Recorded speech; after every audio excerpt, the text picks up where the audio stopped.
Welcome to the Mourning After podcast, the podcast where two friends get a little tipsy and we cover anything scary, pop culture, or honestly whatever we want to talk about. Also, the place where I get a break from the real world. Speaking of the real world, today we're going to be talking about the scary things that have gone on in the behind the scenes of horror movies. These are well-known movies and also less-known movies. Okay, so there goes my piece. Exactly. So anyways, today we're going to be having the red rum sour, and then after we get into that, we can start talking about the stories. Sounds good. Okay. Cheers. Cheers.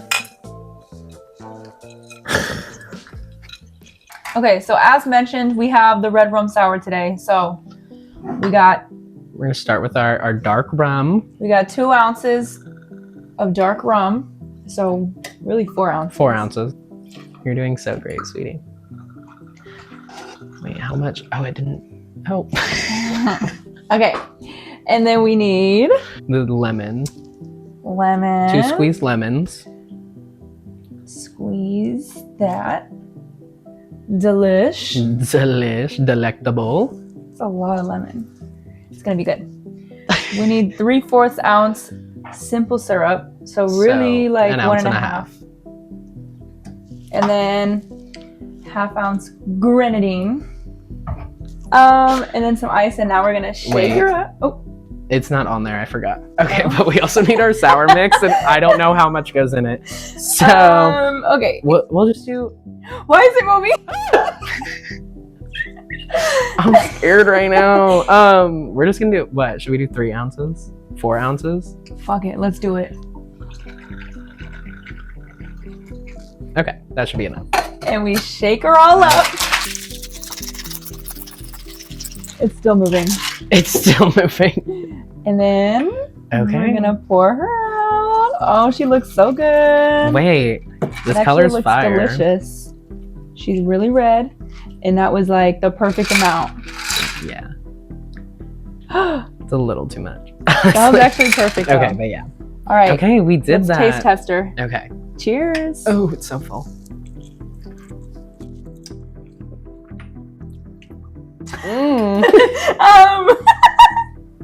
It's not so my good. favorite, but she's pretty good. Honestly, it's not bad. It's just not my kind of drink.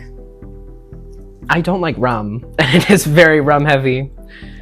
It's decent. It's also very grenadine heavy, I feel like. It's probably not enough sour mix. That wasn't in the recipe, but it's a red rum sour, so I'm like, there has to be sour in it. Okay. Yeah, but okay, now back to us.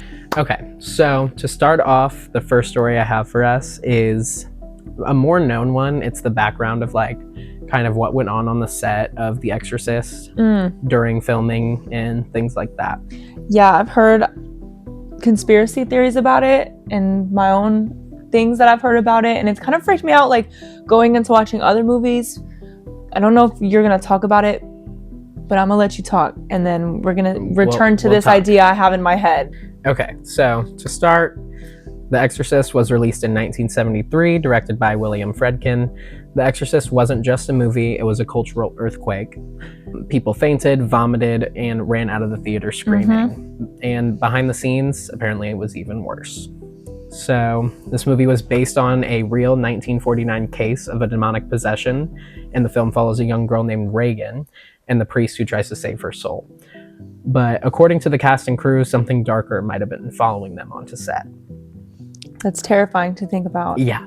And I'd heard about like the vomiting in the theaters, and that's kind of what I was thinking about.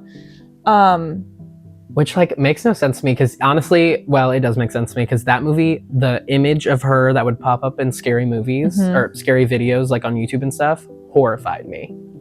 Throughout my entire childhood, like it would keep me up at night thinking of that face. Yeah, and especially back when this was released, like that was 1973. Yeah. That was revolutionary at that time. That was one of the biggest groundbreaking horror movies that had come out at that time. Even now it's a classic, and like there's remakes of it. So to have something like that in the 70s, the early 70s, as horror was becoming such a big genre. And then you have people vomiting, and it's like sensationalized. Yeah.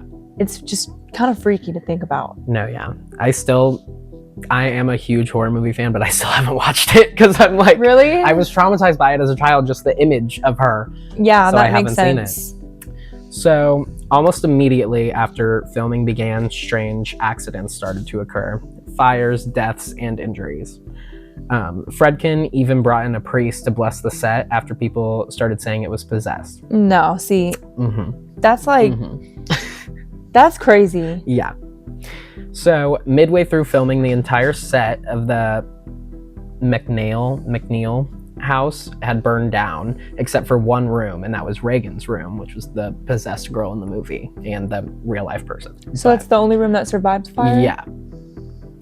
And the only one, well, that's also the only one where all the possession scenes took place in the movie. Oh, that's weird. Yeah. And no one could explain why the fire stopped there, and production was delayed for 6 weeks, and the cast kept calling it a sign. So do you know, did they just rebuild that set, or did they have to move the set? No, I think they rebuilt after that. That's crazy. Yeah. But separate from the fire, onto the deaths, several people connected to the film died before or soon after it dropped. Actor Jack McGowan, I don't know how to say his name, who played Burke Dennings, died of influenza right after finishing his scenes. Actress Vasiliki Malaros, I don't know how to say her name, I'm sorry. She played Father Kara's mother. She also died before the movie premiered. And then 2 crew members were killed during production accidents. And then those were just like some of the main ones. So that's like 4 deaths at least? But in total, 9 were linked to the film's production. What the fuck? Yeah.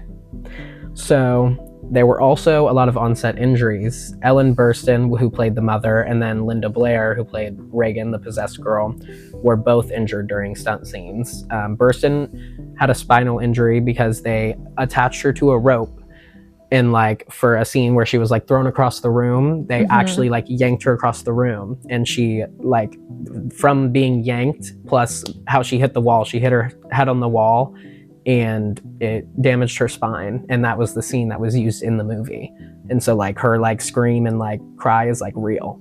So I feel like a genuine question we can ask though, how much of this is actually a curse and how much of this is like doing whatever bad they can film for the shot.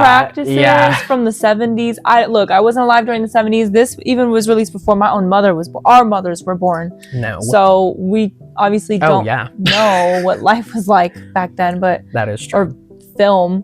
But how much of this do you think is just bad practice? Yeah. Because it seems like there's a fire and then multiple injuries. But the weird thing about the fire is how did it miss just the one room? That's true. I don't know. I don't have an answer for that. Yeah. And then Blair, who played the possessed girl, she also had a injury due to her harness malfunctioning, and that fractured her spine. Shit. That sounds like a curse. Yeah.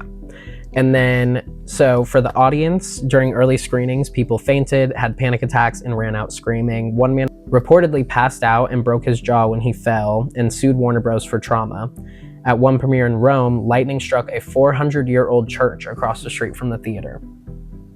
What? Yeah. Like, the weirdest things. So, here's what I heard. I don't remember where I heard this from, but I heard it's because they flash a demon's face, like a really... No, yeah, it's like a millisecond clip. I've heard that too. And that's what made the people sick. And that is why, that's kind of what I was like alluding to earlier. Mm-hmm. That's why when I watch movies with flashing, like horror movies specifically with flashing images like that, I don't want to look. Like I want to look down because... No, yeah. I'm like The Ring, paranoid. I never watched the whole thing. Oh, yeah, no, never. We don't do that. I'm like, at least for 5 seconds. I don't remember what movie I just saw recently. But it had flashing images. Maybe it was... Longlegs. Yeah. They did that. And I didn't watch all of it. I can't watch it because this movie traumatized me. Like hearing the lore behind this and hearing like there's cursed images that are like embedded in that, and then it causes people to have these reactions. God forbid. Right. I'm not doing it. Again, I've never seen the original Exorcism. This is just like the things that I've heard about it, and it's kind of like how you feel. Yeah. It's like traumatized me. No, literally. So the real exorcism. As tension grew, Friedkin brought in Father Thomas Birmingham, a Jesuit priest. I was about to say a Jesus priest. I'm like, that's hey, so real. You're not fucking wrong. A Jesuit priest to bless the set. He reportedly said he could feel something wrong in the room where Reagan's bed was. When the priest left, the accident stopped for a while, but not forever. Linda Blair's haunting aftermath. After the film's success, 14-year-old Linda Blair was harassed by religious extremists who accused her of blasphemy and devil worship. She had to travel with bodyguards, and she later said she felt followed for years, like she'd taken something home with her from the set. Hell no. Yeah. The voice of the demon. So the voice of the demon, Pazuzu, was performed by the actress Mercedes McCambridge, who was, I believe, I might be wrong, but I'm pretty sure she was the stunt double for the actress who played Reagan, Linda Blair. Okay. So she was her stunt double. So she should have been the one getting yanked across the room. No, literally. But she wasn't. They didn't use her for that.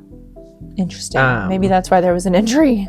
Yeah. She reportedly drank raw eggs, chain smoked, and even swallowed whiskey between takes to get the guttural sound of the demon for the voice. Ew. There's some sexual-esque scene in the movie, and she did that scene obviously because Linda Blair was 14 years old, so they're not gonna have her do that. But yeah. So she's also had her own little things. And she later described hearing voices at night and having nightmares about the film. And then, so... Oh my God. The overall of it all, even the trailer for The Exorcist was considered cursed, so disturbing that theaters refused to show it. And decades later, cast members still say that they carried an energy they could never shake. Friedkin himself admitted, "We captured something we didn't fully understand." Horrifying. I just got chills. Horrifying. That's so creepy. And you know what? It took me so long to watch the new Exorcist movie because of this. I like the new one though. The new one was good. I was just scared to watch it because of what I've heard about this movie. Yeah. And like there was a long time where I didn't want to watch it, and I didn't want to watch it in my home. I watched it in mine. Not this apartment scared. though, my old apartment. Yeah. I didn't watch it until like a year and a half after it came out. And that's when I finally got the courage to watch it. And again, it was good. I liked it. I thought it was good.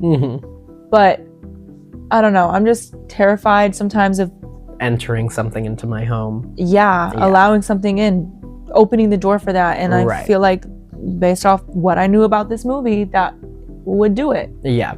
So the next story I have is from a movie I had never heard of until I started doing research for this. And this one's most interesting. I'm going to fire through it and then we're going to talk about it after because this one's not very long. Okay. But like all the stuff just connects constantly. Okay. And so I'm just gonna go down it really fast and then we'll talk after. What's it called?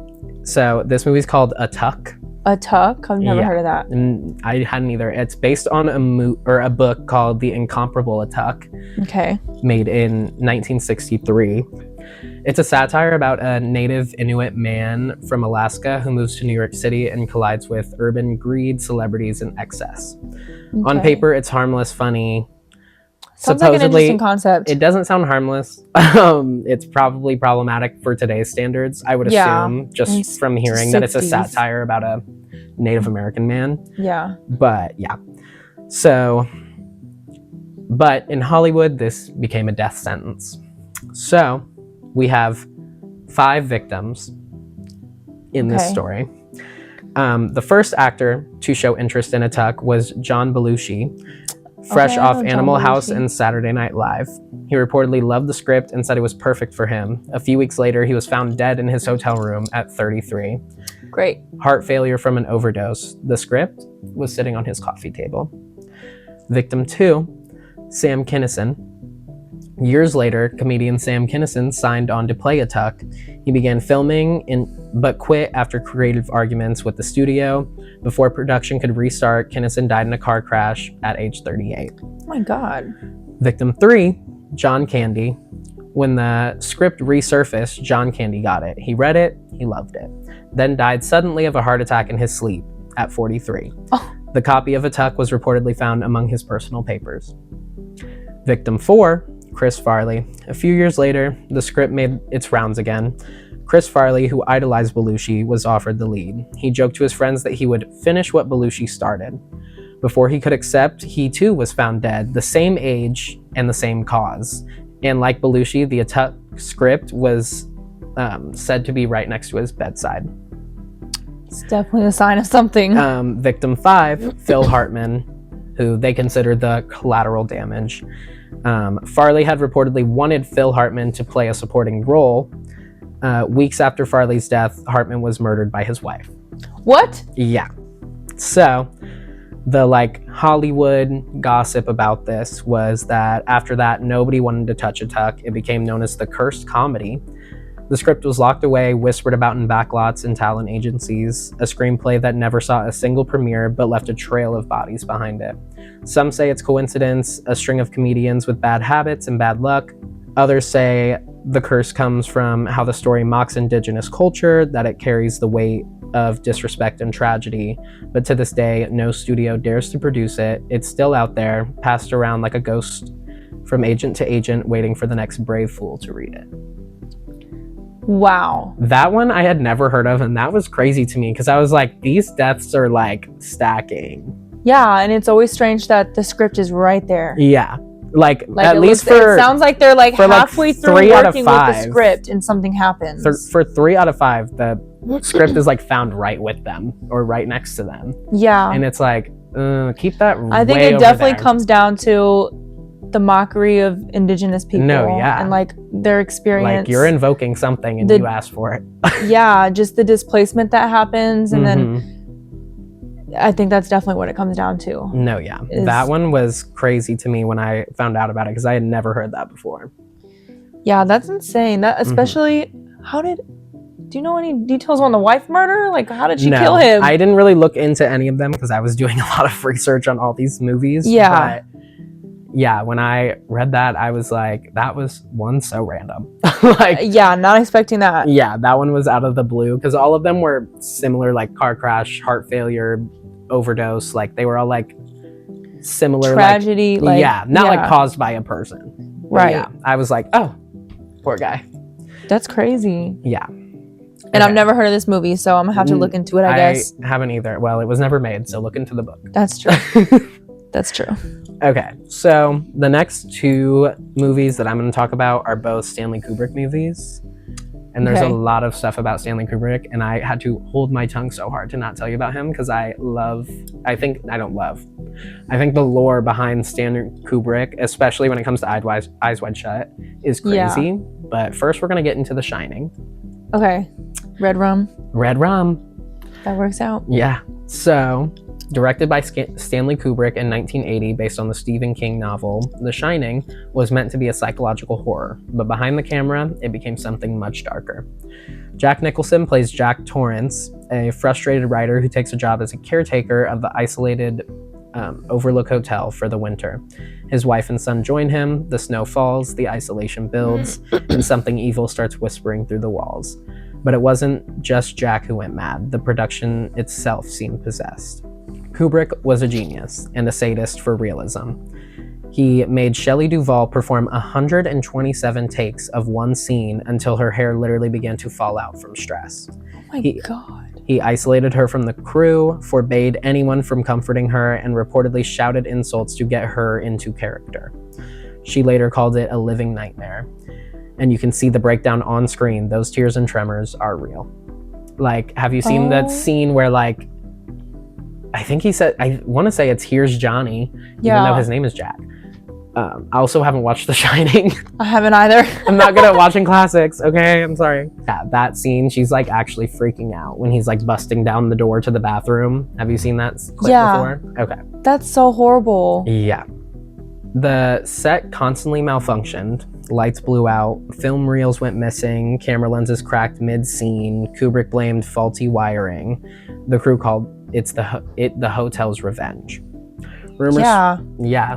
When you create a hostile environment like that, you're going to invite something. Yeah. Especially when it's a movie about murder.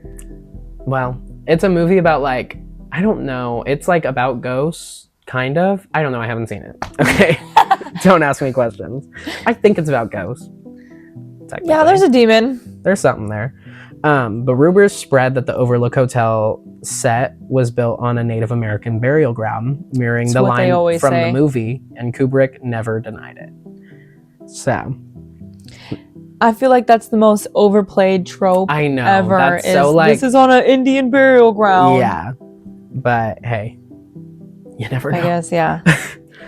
So the film's haunted room number was 237, which replaced, originally it was 217 in the book, but they changed it to 237, and that's because the real Timberland Lodge, where the exterior shots were filmed, asked Kubrick not to use their actual haunted room number, supposedly. Since then, room 217 has become the most requested hotel room in Oregon. Guests claim strange sounds, flickering lights, and even the faint sound of typewriter keys at night. Yeah. The ghosts in the film and like what went on during the filming is several crew members swore they saw a woman in black walking the halls of the soundstage during night shoots. She was not part of the cast. No, thank you. Yeah. And when they checked the call sheet, no one by that name worked there. So after Wrap, the footage she supposedly appeared in could not be found after that. And then Kubrick was thought of to be very paranoid. Honestly, I think he was exposing people, and we'll get into that. Okay, but, I'm interested. Yeah, Kubrick was obsessed with hidden meanings, secret messages, conspiracies, the moon landing, which some believe he faked. So, like, have you heard about that? No. So, like, when people were thinking the moon landing was faked, they thought Stanley Kubrick is the one that filmed and directed it. Like, the fake. I did not know that. What the hell? Yes. Like, he's tied to so much conspiracy. That's so weird. Yeah. So, many claim The Shining was his confession hidden in symbolism. The number 237, the Apollo sweater, the impossible architecture of the hotel. Kubrick himself hinted there's more truth in that film than people realize. In the aftermath, Shelley Duvall never fully recovered from the emotional toll, and she withdrew from Hollywood for decades. Yeah, I'm sure of it. She was tormented. Yeah. Critics mocked her performance at first until years later when people realized it wasn't acting. And then the curse of The Shining isn't blood or death, it's psychological possession, a haunting that consumes the people making it as much as the characters within it. Horrifying. No, yeah. The Shining is like, I'm not like scared to watch The Shining, but no. I just haven't because I like feel like I'll be bored. But I feel like now that I know what I know, I'm like, ooh, like I kind of want to watch it. Yeah, I've seen the clips. Sorry to my girl. And I know my parents have told me many times it's a good movie and they grew up watching it, but yeah, I kind of feel the same way. There's so many good horror movies now that I like. It's hard I love horror movies so much, but it's so hard for me to be like, I'm gonna go back and watch the classics. Yeah. But I need to. Yeah. But this one I have seen. That's gonna be our task. This is the only one of these four that I have seen. Atuk's not a real thing, but I've seen this one. Okay.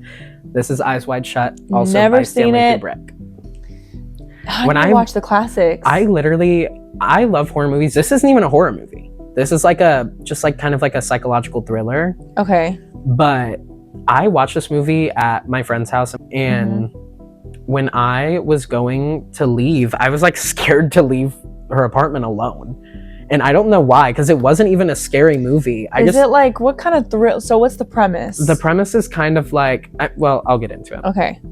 So, Stanley Kubrick was a director, obviously from the 1950s until 1999. Right. Eyes Wide Shut was his last movie, but the circumstances surrounding it are a little fishy. Stanley Kubrick is known for movies like A Clockwork Orange. Did you ever watch that? No, but I know what that one's about. I did, and it's really weird. It's freaky. Creeps me out. 2001: A Space Odyssey, Eyes Wide Shut, that one. The Shining, just to name a few. I Just haven't seen weird 2001. Movies. Yeah. They're all weird. I need to watch 2001 though. But it's pretty good.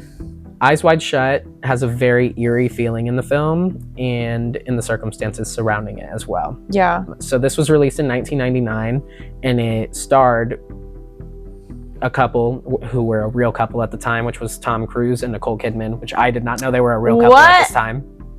This also destroyed their relationship, by the way. I'll get into that.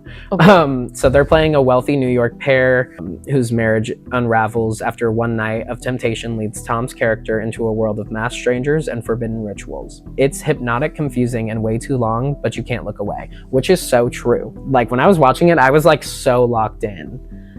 And like, watch this movie. No, yeah, we should. That's why it's Eyes Wide Shut. Yeah. You want to look away, but you can't. Exactly. That's weird. Mm-hmm. So the filming dragged on for 400 straight days, the longest continuous shoot in Hollywood history.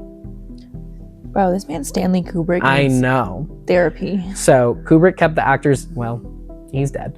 Kubrick kept the actors isolated, made them repeat takes dozens of times, and refused to explain what was real and what wasn't. Crew members said it felt haunted. Then just 6 days. So basically, really quick, the premise is like this couple, they're married, they're having, Tom leaves the house, his character, and he stumbles upon this party, and it kind of now era, maybe not back in the 90s or like early 2000s, but like now when people watch it, they're definitely like, this gives like what we think goes on behind closed doors in Hollywood. Yeah. And it's like, it's like culty, everyone's wearing robes, there's crazy sex parties, like crazy stuff going on in this house. Yeah. And so that like then unravels his marriage. That what they just said though about like the people while they were filming didn't know what was real and not, that's how the characters were too. Like Tom's character was like, I don't know what's going on anymore, like I don't know what's my real life and what I'm being dragged into. But then Kubrick brought that into reality and into real life and was making them question the actual actor's reality. Yes. It makes me kind of wonder how much of this is genuinely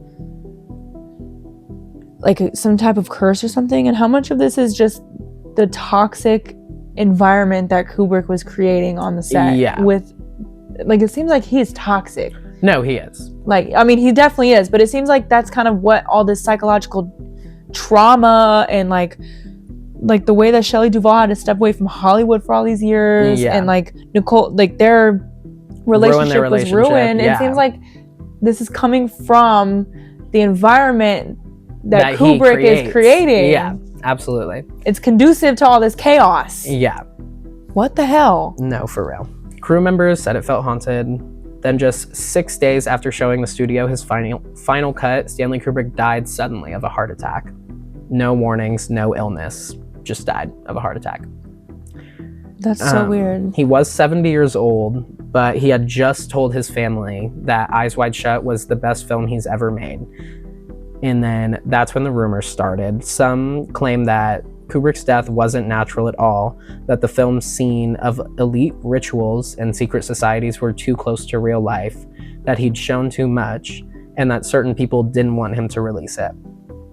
After his death, Warner Bros. Edited over 20 minutes from the final film, including parts of the ritual sequences, and then those missing minutes have never been found again. Crew members later spoke about strange power outages, lights flickering, and film reels being destroyed or going missing. Extras from the mansion scene said they were told not to ask questions about what they saw, and many of them never appeared in the final credits. That's weird. Kubrick's meticulous set notes, storyboards, and some footage were locked away immediately after his death. No one, not even his family, knows what's in them. Oh, hell no. In the aftermath, shortly after the film's release, Tom Cruise and Nicole Kidman's marriage began to fall apart. Kidman later said that the movie messed with her mind and that she lost track of what was real. Kubrick's final message to the world may have been that power and perversion are the same language, and that when you look too closely into the darkness, it looks back. The movie very much, the biggest issue with this is more like conspiracy driven, I guess, than like haunted or like cursed set. But this one's very much like, everyone thinks this movie was very much exposing the true like underbelly of what Hollywood is, and that's why they think like he was killed, because he had no illness, nothing that would randomly cause this heart attack that just happened to happen 6 days after he released this movie. And it seems like, I mean, obviously Kubrick was a huge figure in Hollywood for decades, so if anyone would know this stuff, it's him. Right.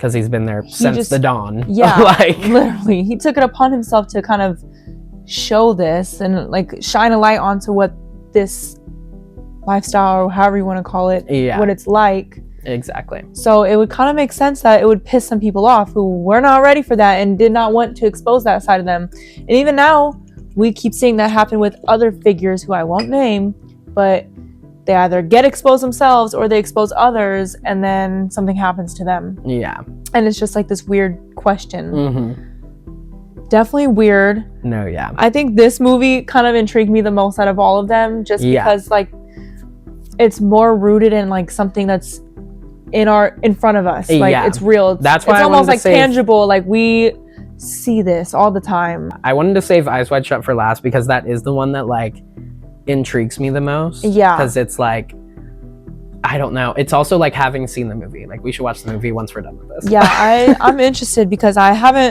heard of this movie. I haven't watched it, but after hearing this, the whole movie gives you like a weird feeling. And that's like the best type of thriller movies is when it's like you can't look away even though you're horrified. Yes, exactly. That's so crazy. Yeah, I'm gonna have to watch this one now. Okay. Well, that's all I have for us today. I hope that was good. I tried my best to compile that as well. That was pretty interesting. I like this. I think this was a lot of this kind of just reinforced what I already thought and validated my feelings, especially with the exorcism, because I had a lot of like ideas about that movie growing up, and this just kind of validated where those come from. Right. So it was nice to get that. My trauma. Yeah. That's why she went first, because I had to get over it during this. No. Okay. Well, thank you guys for listening, watching, vibing, chilling. Yes. We'll see you next week, I guess. Yeah, with another episode. I'm excited. What are we doing next week?